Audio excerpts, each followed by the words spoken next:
আজকে আমার সাথে এরকম ঘটবে সেটা আমি কোনোদিনই ভাবিনি। চলো ভিডিওটা শুরু থেকে বলা যাক।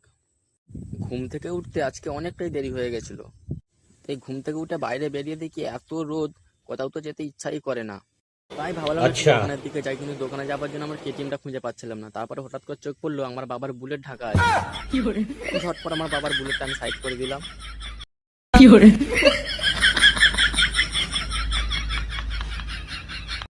তারপরে হঠাৎ করে চোখ পড়লাম আমার কেটিএমটা দেখে, না একদিকে কিডনি নেই। তারপরে ভাবলাম একটা কিডনিকে তো মানুষও বেঁচে থাকে। তারপরে গেছে আমার কেটিএমটা আমি বেরিয়ে পড়লাম।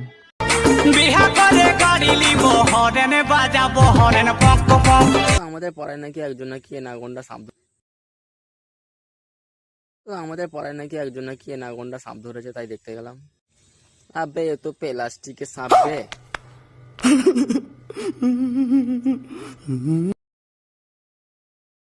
না গাইস, তারপরে দেখলাম ওটা রাসেল ফাইফার। আর এরকম মজার মজার ভিডিও দেখতে চ্যানেলটা সাবস্ক্রাইব করে নেবে।